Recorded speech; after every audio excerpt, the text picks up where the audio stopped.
नमस्कार, भारत की बात में आपका स्वागत है। मैं हूं रोहित सिंह सावंत। भारत का हूं, भारत की बात करता हूं। लोकसभा चुनाव के ऐलान में सिर्फ 17 दिन बचे हैं। चुनावी गहमागहमी चरम पर है, लेकिन इसके बीच आज सबसे बड़ी खबर आई 80 सीट वाले उत्तर प्रदेश से। जो इंडिया अलायंस यूपी में दम तोड़ता दिखाई दे रहा था, उसे नई जिंदगी मिल गई है। समाजवादी पार्टी और कांग्रेस ने सीट को लेकर फंसे सारे पेच सुलझा लिए और मिलकर लोकसभा चुनाव लड़ने का ऐलान कर दिया है।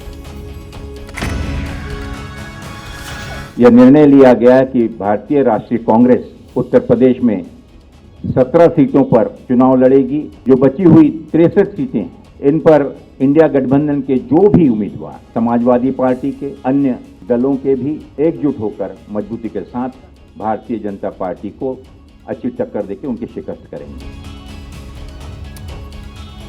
लोकसभा चुनाव के लिहाज से बहुत बड़ा सियासी डेवलपमेंट है। यह गठबंधन समाजवादी पार्टी और कांग्रेस के लिए क्या मायने रखता है, यूपी में इन दोनों पार्टियों का हाथ मिलाना बीजेपी के लिए कितनी बड़ी चुनौती है, यह हम आपको बताएंगे। लेकिन उससे पहले जिक्र उन सीटों का जो कांग्रेस के खाते में आई है। मैं आपको उनके नाम भी बता देता हूं। देखिए, अवध क्षेत्र में कांग्रेस 5 सीट पर लड़ेगी। इसमें रायबरेली और अमेठी है, जो कांग्रेस की पारंपरिक सीट है। इसके अलावा कानपुर भी कांग्रेस के खाते में गई है। यहां कांग्रेस सपा से ज्यादा मजबूत है। इसी तरह सीतापुर और बाराबंकी से कांग्रेस अपने प्रत्याशी उतारेगी। अब बात करते हैं पूर्वांचल की सीटों की। उसमें वाराणसी से कांग्रेस अपना प्रत्याशी उतारेगी, जहां से पीएम मोदी सांसद है। कांग्रेस आखिरी बार यहां 2004 में जीती थी। इसके अलावा प्रयागराज से भी कांग्रेस का प्रत्याशी खड़ा होगा। महाराजगंज और देवरिया के अलावा गोरखपुर जिले में पड़ने वाले बांसगांव से भी कांग्रेस का प्रत्याशी उतारा जाएगा। समाजवादी पार्टी से इस पर सहमति बन गई है। पश्चिमी यूपी की बात करें तो कांग्रेस यहां की 6 सीटों पर लड़ेगी। इसमें से 5 सीटें अभी बीजेपी के पास है। समाजवादी पार्टी ने कांग्रेस को जो सीट दी है, उसमें गाजियाबाद, सहारनपुर, बुलंदशहर, अमरोहा, मथुरा और फतेहपुर सीकरी शामिल है। बुंदेलखंड में कांग्रेस सिर्फ एक सीट पर चुनाव लड़ेगी। यह सीट झांसी लोकसभा सीट है। 2009 के बाद कांग्रेस ये सीट कभी नहीं जीत सकी। पिछले 2 चुनाव में यहां से बीजेपी को जीत मिल रही है। तो ये तो बात हुई इन सीटों की। ये वो 17 सीटें जिन पर सहमति बनने में 2 महीने से भी ज्यादा का वक्त लग गया।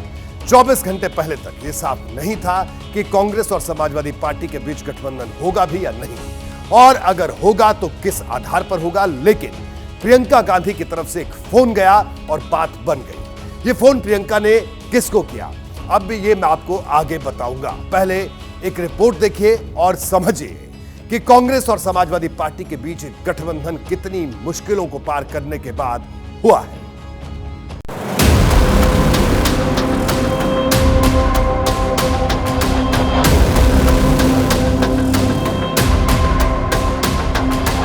जिस समय सीटों का बंटवारा हो जाएगा, समाजवादी पार्टी उनके न्याय तर्क में शामिल होगी।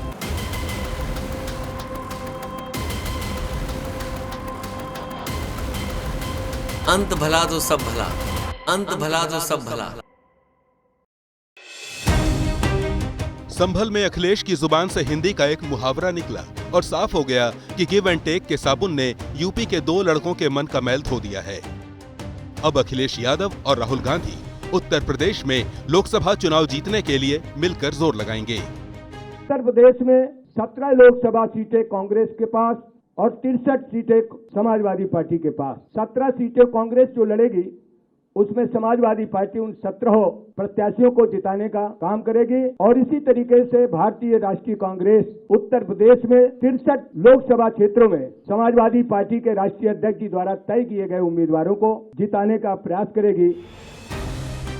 हालांकि इससे पहले के करीब 36 घंटे ऐसे गुजरे जब उत्तर प्रदेश में इंडिया गठबंधन की गर्दन सीट वाली गांठ में फंसी रही, जिसकी सांस कभी चलने लगती तो कभी ये दम तोड़ती नजर आती। कांग्रेस का अहंकार और घमंड वो इतना ऊपर है कि वो बड़े दिल के साथ इंडिया गठबंधन को नहीं चलाना चाहता है। और समाजवादियों ने कभी भी किसी के अहंकार और घमंड को टिकने नहीं दिया है। टूटा नहीं है, बातचीत चल रही है, अंतिम रूप दिया जा रहा है। अखिलेश जी ने कहा है, राम गोपाल यादव जी ने बार बार कहा है कि हम इंडिया गठबंधन को मजबूत करेंगे और इंडिया गठबंधन में ही हम ये उत्तर प्रदेश के चुनाव लड़ेंगे। 80 लोकसभा सीट वाले उत्तर प्रदेश में एक सीट वाली कांग्रेस के सुर की नरमी से साफ था कि वो 5 सीट वाली समाजवादी पार्टी को बिग ब्रदर मान चुकी है। सीटों के बंटवारे में चलेगी तो अखिलेश की ही, और अंत में वही हुआ भी। कांग्रेस 22 सीट मांग रही थी, जबकि समाजवादी पार्टी 17 सीट देने पर अड़ी थी। हार कर कांग्रेस को 17 सीट पर ही समझौता करना पड़ा। अगर एकाध बदलाव को छोड़ दें तो राजी भी उन्हीं सीटों पर होना पड़ा जो समाजवादी पार्टी ने ऑफर की थी। ये क्या सच्चाई इस बात में है कि श्रावस्ती और खीरी को लेकर अभी भी पेच फंसा हुआ है? देखिए, पेच तो कहीं पर भी नहीं फंसा हुआ है। ये निर्णय कोई बैठकर, टेबल पे बैठकर और बंटवारे के तौर पर नहीं हुआ है। ये जैसे मैंने कहा कि एक दूरगामी लक्ष्य को साथ में रखते हुए, जिसमें लोकसभा चुनाव सर्वप्रथम चुनौती हमारे सामने है, स्वाभाविक है कि इसमें आने वाले समय में अगर ऐसा कोई लगता है तो दोनों दल मिलकर चर्चा करेंगे। अब हालांकि ये साफ हो चुका है कि उत्तर प्रदेश में कांग्रेस और समाजवादी पार्टी मिलकर चुनाव लड़ेंगे, लेकिन सवाल है कि दोनों के रिश्तों में आई दरार भरी कैसे। इसके पीछे है एक फोन कॉल। ये फोन किया था प्रियंका गांधी ने और कॉल रिसीव की थी अखिलेश यादव ने। दोनों के बीच बात हुई और समझौते की राह तैयार हो गई। अंत भला तो सब भला। कुल मिलाकर कहें तो गठबंधन की बात जिस मोड़ से बिगड़ी थी, सुधारने की पहल भी वहीं से हुई। जी हां, मैं आपको पहले भी बता चुका हूं कि कांग्रेस की तरफ से सीटों की पर बातचीत पहले मुकुल वासनिक, अशोक गहलोत, सलमान खुर्शीद जैसे केंद्रीय नेता कर रहे थे, लेकिन बाद की बैठकों को प्रियंका के करीबी अजय राय और अविनाश पांडे, जो कि उत्तर प्रदेश कांग्रेस के प्रभारी भी हैं, वो लीड करने लगे। इसके बाद बातचीत पटरी से उतरी और हालात गठबंधन टूटने के करीब पहुंच गए थे। लेकिन कांग्रेस महासचिव प्रियंका गांधी ने एक कॉल किया और अखिलेश यादव राजी हो गए। सवाल है कि प्रियंका गांधी ने ऐसा क्या कहा कि अखिलेश यादव सारी नाराजगी भूल गए। मेरे पास इसकी पूरी इनसाइड कंफर्मेशन है, वो मैं आपसे शेयर कर रहा हूं। देखिए, प्रियंका गांधी ने आज सुबह करीब 10 बजे अखिलेश यादव को फोन मिलाया। शुरू में औपचारिक बातें हुई, उसके बाद प्रियंका मुद्दे की बात पर आ गई। प्रियंका ने कहा कि कांग्रेस को बुलंदशहर और हाथरस की सीट ऑफर की गई है। उनकी पार्टी यहां चुनाव नहीं लड़ना चाहती, इसकी जगह कोई दूसरी सीट मिलनी चाहिए। उन्होंने अखिलेश यादव को विकल्प के तौर पर श्रावस्ती सीट का नाम सुझाया। लगे हाथ यह भी कह दिया कि गठबंधन बचाए रखने के लिए कांग्रेस मुरादाबाद की सीट पर दावा छोड़ने को तैयार है। इसी के साथ प्रियंका ने अखिलेश से कहा कि गठबंधन की घोषणा आज ही कर दी जानी चाहिए, क्योंकि माहौल खराब हो रहा है और कार्यकर्ता कंफ्यूज है। ऐसे में देर करना ठीक नहीं होगा। इस पर अखिलेश यादव ने भी हामी भरी। अखिलेश यादव ने कहा कि बीच का कोई ना कोई रास्ता जरूर निकाल लिया जाएगा और आज ही घोषणा कर दी जाएगी। अखिलेश यादव ने कहा कि प्रेस कॉन्फ्रेंस में मैं आप और राहुल जी रहते तो ज्यादा अच्छा होता, लेकिन खराब स्वास्थ्य का हवाला देकर प्रियंका गांधी प्रेस कॉन्फ्रेंस में शामिल होने को तैयार नहीं हुई। हालांकि उन्होंने कहा कि आने वाले दिनों में राहुल गांधी और वो अखिलेश यादव के साथ साझा रैली करेंगे, जिसके लिए रोड मैप तैयार किया जा रहा है। इसी बातचीत के बाद अखिलेश यादव ने ऑल इज वेल वाला बयान दे दिया। समाजवादी पार्टी और कांग्रेस के गठबंधन में गांठ की एक बड़ी वजह मुरादाबाद की सीट थी, जहां से समाजवादी पार्टी के नेता एसटी हसन सांसद हैं। समाजवादी पार्टी ये सीट कांग्रेस को देने को तैयार नहीं थी। प्रियंका ने इस पर दावा छोड़ा तो यह बड़ा विवाद मिट गया। अखिलेश यादव ने इस पर भी मुहर लगा दी। अखिलेश यादव ने क्या कहा, यह अब आपको दिखाते हैं। मुरादाबाद किधर जा रहा, किधर? जहाँ मुरादाबाद है वही मुरादाबाद रहेगा। रायबरेली क्या कांग्रेस के हिस्से में जाएगी? अमेठी और अरे ये तो पुरानी बात है, ये तो हम लोग हमेशा ही 17 से ज्यादा जाएंगे। 17 तक पहुँचने में क्या नहीं हुआ होगा, क्योंकि सीटें तय हो गई हैं तो कैंडिडेट भी बहुत जल्दी तैयार हो जाए। 17 सीटों की बात पर कांग्रेस पहले ही तैयार हो चुकी है, लेकिन अखिलेश यादव ने कांग्रेस को जो 17 सीटें दी है उसके पीछे भी समाजवादी पार्टी ने अपनी हार जीत का पूरा ध्यान रखा है। समाजवादी पार्टी ने कांग्रेस की वही सीटें ऑफर की है जहां उसकी स्थिति कमजोर है। जब आप इन सीटों पर इतिहास को देखेंगे तो यह बात साफ हो जाएगी। देखिए, 17 में से 7 सीट ऐसी हैं जिन्हें समाजवादी पार्टी अपने 32 साल के इतिहास में आज तक नहीं जीत सकी। इसके अलावा दूसरी 7 सीटें ऐसी हैं जहां समाजवादी पार्टी सिर्फ एक बार जीती है और 3 सीट पर सिर्फ 2-2 बार जीती है। तो यह वो पूरा गणित है। इन सीटों पर कांग्रेस का ट्रैक रिकॉर्ड भी बहुत ज्यादा अच्छा नहीं है। अब इसे कांग्रेस की मजबूरी कहें या गठबंधन धर्म निभाने की जिम्मेदारी, जिसने सब कुछ समझाते हुए भी अखिलेश का ऑफर मंजूर कर लिया। उत्तर प्रदेश में कांग्रेस ने गठबंधन तो बचा लिया, लेकिन जब चुनावी मैदान में उतरेगी तो क्या साख बच पाएगी, यह अपने आप में बड़ा सवाल है। बात करते हैं किसान आंदोलन की, जिसने पिछले कुछ दिनों में पंजाब से लेकर हरियाणा तक की राजनीति को बहुत हद तक बदल दिया है। मैं ऐसा क्यों कह रहा हूं, पहले यह समझिए। देखिए, 22 जनवरी को जब अयोध्या में रामलला की प्राण प्रतिष्ठा हुई थी, तब माहौल बिल्कुल अलग था। बीजेपी के नेता फ्रंट फुट पर थे और कांग्रेस के नेता बैक फुट पर। इसे सियासी मजबूरी ही कहा गया कि हरियाणा कांग्रेस के बड़े नेता और राज्यसभा सांसद दीपेंद्र हुड्डा अयोध्या गए थे, सरयू नदी में डुबकी लगाई थी, प्रदेश में लौटकर लोगों को अयोध्या की कहानियां भी सुनाई थी।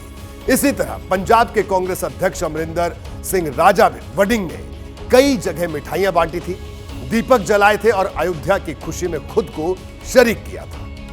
यह कुछ वक्त पहले की तस्वीरें हैं। वो वक्त भी ऐसा था कि कांग्रेस के नेताओं को दिखाने के लिए ही सही, लेकिन हिंदुत्व की पिच पर आना पड़ा। लेकिन पिछले कुछ दिनों में हालात बदल गए। जो बीजेपी फ्रंट फुट पर थी, खासतौर पर इन दो प्रदेशों में पंजाब और हरियाणा, वहां बैक फुट पर चली गई है। और जो कांग्रेस इन दोनों प्रदेशों में बैक फुट पर थी, वो फ्रंट फुट पर आ गई है। इसकी वजह किसान आंदोलन। हरियाणा में कांग्रेस के लिए यह आंदोलन सियासी हथियार से कम नहीं है। लोकसभा चुनाव में से बड़ा मुद्दा बनाने की तैयारी भी चल रही है, इस बात से भी इनकार नहीं किया जा सकता। पूरे देश के किसान ठगे हुए महसूस करते हैं और उसके घाव पे नमक लगाने का काम ये दोनों सरकार, हरियाणा की दोनों इंजन वाली सरकार, मोदी सरकार और खट्टर सरकार, उसके घाव पर नमक लगा रहे हैं। आज जो है राहुल जी ने वो भी घोषणा कर दी कि एमएसपी का कानून बना देंगे। हम उनके साथ हैं, उसके हर दुख दर्द में उनके साथ हैं। देखिए, शंभू बॉर्डर पर डटे पंजाब के किसान हरियाणा के रास्ते दिल्ली पहुंचना चाहते हैं। अगर इन्हें शंभू बॉर्डर पार कर लिया तो फिर वैसा माहौल बन जाएगा जैसे 2 साल पहले बना था। अभी तक आंदोलन को हरियाणा से जितना समर्थन मिल रहा है, यह समर्थन किसानों के दिल्ली कूच के बाद और ज्यादा बढ़ सकता है। यही वजह है कि पंजाब से लेकर हरियाणा तक बीजेपी का सरदर्द बढ़ गया है। 2019 लोकसभा चुनाव में बीजेपी ने हरियाणा की सभी 10 सीटों पर कब्जा किया था, लेकिन किसान आंदोलन के बाद कई सीटों पर सियासी हालात बदलते हुए दिख रहे हैं। कैसे? देखिए, अंबाला में इस आंदोलन का सबसे ज्यादा असर दिख रहा है। इस जिले से सटे हुए शंभू बॉर्डर पर किसान डेरा जमाए हुए हैं। ऐसे में इस सीट पर भी कांग्रेस ताकत लगा रही है। 2004 और 2009 में कांग्रेस यहां जीती थी, फिर लगातार 2 बार रतनलाल कटारिया बीजेपी के टिकट पर जीते, जिनका पिछले साल निधन हो गया था। इसी तरह कुरुक्षेत्र लोकसभा सीट है जो अंबाला से बिल्कुल सटी हुई है, यहां भी किसान आंदोलन का बड़ा असर है। 2004 और 2009 में कांग्रेस ये सीट जीती थी, लेकिन 2014 और 2019 का चुनाव बीजेपी ने जीता। इसके बाद है हिसार लोकसभा। इसमें जींद जिला भी आता है जो पंजाब के खनौरी बॉर्डर से सटा हुआ है। यहां भी किसान आंदोलन का बड़ा असर है। ऐसे में यहां से यह मुद्दा प्रभावी हो सकता है। 2014 में यहां इंडियन नेशनल लोकदल के टिकट पर दुष्यंत चौटाला जीते थे, हिसार की अगर बात करें, जबकि 2019 में चौधरी बीरेंद्र सिंह के बेटे ब्रिजेंद्र सिंह भारतीय जनता पार्टी से सांसद बने और चौथी लोकसभा सीट है सिरसा। किसान आंदोलन के चलते इस सीट पर भी बीजेपी की मुश्किल बढ़ी हुई है। 2014 में यहां से इंडियन नेशनल लोकदल जीती थी, लेकिन 2019 में बीजेपी के टिकट पर सुनीता दुग्गल यहां से सांसद बनी। इस इलाके में बीजेपी के जो भी सांसद हैं वो आंदोलन पर नजर बनाए हुए हैं। वो यही चाहते हैं कि किसी भी हाल में यह आंदोलन खत्म हो जाए, क्योंकि अगर ऐसा नहीं हुआ तो इसका असर सीधे सीधे उनकी सियासत पर पड़ सकता है। सिरसा से बीजेपी सांसद सुनीता दुग्गल की बात आपको सुनवाते हैं। जैसे जो एमएसपी का जो इशू है उसके अंदर मैं ये चाहती हूँ कि माननीय जो हमारे मंत्री जी हैं उनके साथ बैठ के हमारे किसान भाई, देखो हम एक देश के वासी हैं सभी और हम सब इस देश को आगे ले जाना चाहते हैं। तो हम किसी भी तरीके से ये नहीं चाहते कि हमारे किसान भाइयों को किसी भी तरह का कोई परेशानी हो, कोई उनको दिक्कत हो, कोई उनको नुकसान हो। और इसके साथ साथ मेरी पुलिस से भी ये गुजारिश है कि वो किसान भाइयों के ऊपर किसी भी तरह का कोई ऐसा जो है वो काम ना करें कि उनको किसी तरह का कोई नुकसान हो। सुनीता दुग्गल की बातों से समझा जा सकता है कि बीजेपी के नेताओं में इस आंदोलन को लेकर किस तरह की बेचैनी है। आपको बीजेपी के एक और सांसद की बात सुनवाता हूं जो किसानों के रास्ते में बिछाए कील को भी गलत बता रहे हैं। देखिए, उस निजी तौर पे मैं बिल्कुल इसके पक्ष में नहीं हूँ। लोकतंत्र है, सबको अपनी बात रखने का अधिकार है। दिल्ली क्यों बंद कर रखी है मुझे समझ में नहीं आ रही, क्योंकि जो आंदोलनकारी हैं वो तो दिल्ली से अभी 250-300 किलोमीटर दूर हैं सारे के सारे। तो दिल्ली में मैं यहाँ तक भी समझ पाता कि आने का रास्ता बंद किया हुआ है, लेकिन दिल्ली से बाहर जाने का रास्ता भी बंद किया हुआ है। तो हिसार से बीजेपी के सांसद कह रहे हैं कि दिल्ली क्यों बंद की गई है, मुझे यह समझ नहीं आ रहा। अब आप इस बयान से भी बहुत कुछ समझ सकते हैं। वैसे भी जब कोई आंदोलन शुरू होता है तो उसे लंबा खींचने की कोशिश होती है, और अगर इस बार भी ऐसा होता है तो लोकसभा चुनाव के दौरान भी यह आंदोलन चलता रहेगा। फिर इसका असर हरियाणा की सिर्फ 4 सीटों पर नहीं बल्कि कई और सीटों पर भी पड़ सकता है। मैं यह भी आपको समझाता हूं कि कैसे। देखिए, पंजाब के रास्ते जब किसान दिल्ली आते हैं तो कुरुक्षेत्र के बाद करनाल आता है। यहां बड़ी संख्या में सिख समुदाय के लोग रहते हैं। करनाल लोकसभा सीट में ही पानीपत जिला भी आता है। पानीपत में भी सिखों की संख्या ठीक ठाक है। और इसके बाद आता है सोनीपत, जिसकी सीमा पर बैठकर किसानों ने पिछली बार आंदोलन किया था। सोनीपत के सिंघू बॉर्डर पर जब किसान बैठ जाते हैं तो इसका नुकसान आसपास के दुकान फैक्ट्री मालिकों में भी होता है। यानी यह आंदोलन ऐसे ही चलता रहा तो करनाल और सोनीपत लोकसभा सीट पर भी चुनाव आते आते बहुत कुछ बदल सकता है। हरियाणा में किसान आंदोलन के चलते हालात ऐसे हो गए कि सरकार को 7 जिलों में इंटरनेट की सेवाएं रोकनी पड़ी है। ये वही जिले हैं, इसके बारे में कुछ देर पहले मैंने आपको बताया था। सरकार जानती है कि अगर इंटरनेट शुरू किया तो आंदोलन करने वालों के बीच कनेक्शन मजबूत हो सकता है और चुनाव में बीजेपी का कनेक्शन लूज हो सकता है। किसान आंदोलन का फायदा कांग्रेस उन लोकसभा सीटों पर भी उठाना चाहती है जहां वो पिछली बार कम अंतर से हारी थी। इसमें सबसे पहला नाम रोहतक लोकसभा सीट का है, जो पूर्व सीएम भूपेंद्र सिंह हुड्डा का गृह क्षेत्र है। दीपेंद्र हुड्डा अपना पिछला चुनाव मामूली अंतर से हारे थे। उनकी हार का अंतर 8000 से भी कम वोटों का था। इससे पहले भूपेंद्र हुड्डा और दीपेंद्र हुड्डा इसी सीट से जीतते रहे हैं। हरियाणा ऐसा राज्य है जहां की सियासत को कुछ मुद्दों ने बहुत ज्यादा प्रभावित किया है। इसमें किसान आंदोलन के साथ साथ पहलवानों का मुद्दा भी जुड़ा है। पिछले कुछ दिनों में उठने वाले ये ऐसे मुद्दे हैं जिन पर हरियाणा में बीजेपी के सहयोगी जेजेपी भी सोच समझकर बात करती है। और दूसरी बात, हरियाणा में भारतीय जनता पार्टी के सामने एक बड़ी चुनौती है बीजेपी की जाट लीडरशिप। हरियाणा बीजेपी ने हाल ही में अपने जाट प्रदेश अध्यक्ष ओम प्रकाश धनखड़, जो कि पार्टी के सीनियर लीडर हैं, उनको भी हटाया। ऐसे में मजबूत जाट चेहरा भारतीय जनता पार्टी के प्रदेश नेतृत्व के सामने अभी नहीं है, जो अपने आप में बड़ी चुनौती है। किसान आंदोलन को लेकर देश के 3 हिस्सों में सबसे ज्यादा सियासी उबाल है। पहला पंजाब, दूसरा हरियाणा और तीसरा पश्चिमी उत्तर प्रदेश। जब जब किसान आंदोलन की बात आती है तब तब इन्हीं इलाकों से विरोध प्रदर्शन की तस्वीरें सबसे ज्यादा सामने आती हैं। पश्चिमी यूपी के किसान भले ही अभी गाजीपुर बॉर्डर के लिए नहीं निकले हैं, लेकिन अपने अपने जिलों में बड़े आंदोलन की मशाल जला रहे हैं। मेरठ में आज किसान संगठनों ने कलेक्ट्रेट के बाहर प्रदर्शन किया। मेरठ के प्रदर्शन में राकेश टिकैत भी शामिल हुए। ट्रैक्टर पर बैठकर एमएसपी की गारंटी मांगी और कलेक्ट्रेट में घुसने को लेकर पुलिस से धक्का मुक्की भी हुई और आखिर में किसानों ने बैरिकेडिंग तोड़ दी। अमरोहा में भी इसी तरह की तस्वीर दिखी। चारों तरफ ट्रैक्टर और किसान ही नजर आए। डीएम ऑफिस के बाहर प्रदर्शन हुआ। पंजाब हरियाणा के किसानों का समर्थन किया गया। पिछली बार भी जब किसान आंदोलन हुआ था तो पश्चिमी यूपी में इसकी अगुवाई राकेश टिकैत ने की थी। कई दिनों तक गाजीपुर बॉर्डर पर डेरा डालकर रखा था और इस बार फिर ऐलान कर दिया गया कि बहुत जल्द दिल्ली कूच का प्लान तैयार किया जाएगा।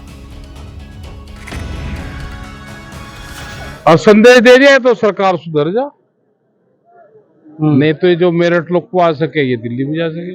करीब 40 से ज्यादा लोग होंगे इस गेम के और वो बैठ के फिर इनको सबको चर्चा करेंगे कि आगे मूवमेंट कैसे चला जाए।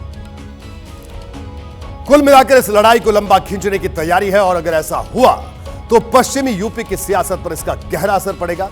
इसे किसान आंदोलन का ही असर माना जा रहा है कि जयंत चौधरी खामोश है। आखिरी बार उन्होंने मीडिया के कैमरे पर क्या कहा था, पहले मैं आपको वो सुनवा देता हूं। पाने की अब आप भाजपा के साथ हाथ मिलाने के लिए तैयार हो, आप भाजपा के साथ हाथ मिला रहे हैं। देखिए, कोई कसर रहती है। आज मैं किस मुंह से इनकार करूं आपके सवाल। मेरे लिए भावुक पल है ये यादगार पल हैं, स्मरणीय हैं। देखिए, जयंत का जवाब उस सवाल का था कि क्या वो एनडीए में जाने वाले हैं। तब उन्होंने सीधा इशारा कर दिया था, लेकिन उसके बाद से आज तक बिल्कुल चुप हैं। अभी तक राष्ट्रीय लोकदल ने एनडीए के साथ जाने का औपचारिक ऐलान नहीं किया। उल्टा जयंत चौधरी ने कल आधी रात को एक ट्वीट कर फिर से एक नए सस्पेंस यानी चर्चाओं को जन्म दिया। पश्चिमी यूपी की अगर बात करें तो पश्चिमी यूपी के लिहाज से जयंत चौधरी की एक एक बात को बड़ा अहम माना जाता है। उन्होंने पश्चिम बंगाल के उस पुलिस अधिकारी का समर्थन किया जिसका बीजेपी नेताओं से विवाद हुआ था। आईपीएस जसप्रीत सिंह ने आरोप लगाया था कि बीजेपी के नेताओं ने उन्हें खालिस्तानी कहा। इस वीडियो में जसप्रीत सिंह बहुत गुस्से में नजर आ रहे थे जब जयंत चौधरी ने ट्वीट कर कहा कि वो आईपीएस जसप्रीत सिंह का गुस्सा समझ सकते हैं। इससे पहले राहुल गांधी और अखिलेश यादव भी आईपीएस जसप्रीत सिंह के समर्थन में ट्वीट कर चुके हैं। देखिए, अब सवाल यह है कि जब आधी रात बीत चुकी थी तब जयंत चौधरी को आईपीएस जसप्रीत सिंह की याद क्यों आई?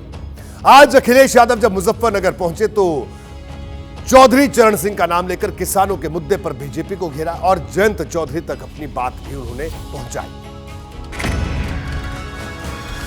बीजेपी को सोचना चाहिए, जब किसान नेता चौधरी चरण सिंह जी को भारत रत्न दिया जा रहा है, स्वामीनाथन जी को भारत रत्न दिया जा रहा है, कम से कम उसके रास्ते पे तो चले बीजेपी। देखिए, यह सच है कि जयंत चौधरी के जाने के बाद अखिलेश यादव पश्चिमी यूपी में कमजोर हुए हैं। समाजवादी पार्टी के साथ मिलकर कांग्रेस भले ही पश्चिमी यूपी की लड़ाई लड़े, लेकिन उस तरह का फायदा हासिल नहीं कर पाएगी जैसा जयंत चौधरी के साथ हो सकता था।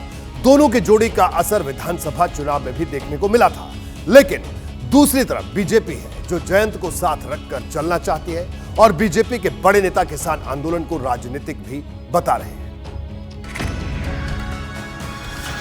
मैं तो ये कहूँगा, अगर बातचीत तो जारी रहनी चाहिए किसानों के साथ, किसान संगठनों के साथ सरकार की, लेकिन अभी पंजाब के किसान हैं और क्या मकसद है वो सब समझने में थोड़ा विफल है। पंजाब में तो एमएसपी लागू है, लेकिन बहुत सी हो सकता है और समस्याओं किसान की, तो बातचीत से हल हो ज़्यादा अच्छा है।